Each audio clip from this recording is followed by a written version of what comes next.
இப்பெல்லாம் மியூசிக்னாலே சந்தோஷ் நாராயணன், அனிருத், ஏஆர் ரஹ்மான் இப்படிதான் எல்லாருக்கும் தெரியும்.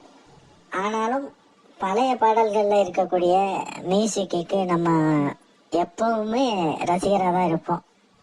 அது ஒரு பக்கம் இருக்கலாம். ஆனால் நம்ம வீடுகளில் தினசரி நம்மளோட லைஃப்பில் ஏதோ ஒரு இடத்துல ஒரு மியூசிக் கேட்டுக்கிட்டே இருப்போம். அந்த மியூசிக்ன்றது நம்ம நாட்டுப்புற கலையாக இருக்கலாம்.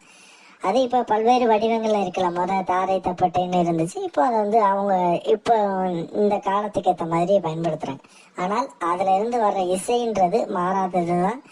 எப்பவுமே அந்த இசைகளை கேட்கும்போது உங்களுக்கே தெரியாமல் நீங்களே ஆடுவீங்க. உங்கள் மனசுக்குள்ளே உங்கள் மனசு ஆடும், சந்தோஷப்படுத்தும், கவலைகளை கூட மறக்க வைக்கும். ஒரு சில இடங்களில் துக்க இடங்களில் வாசிப்பாங்க, சந்தோஷமான இடங்கள்ல வாசிப்பாங்க. ஆனால் அந்தந்த இடங்களில் கவலைகளை மறக்க வைக்கும், ஒரு ஹாப்பினஸ்ஸாக இருக்க வைக்கும், உங்களை அறியாமலே உங்களை ஆட வைக்கும்.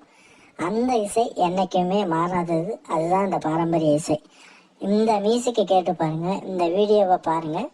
அதில் ஒரு வயசானவரும் சரி, அது மாதிரி ஒரு யங்ஸ்டரும் சரி, ரெண்டு பேருமே போட்டி போட்டு அந்த இசைப்பாங்க.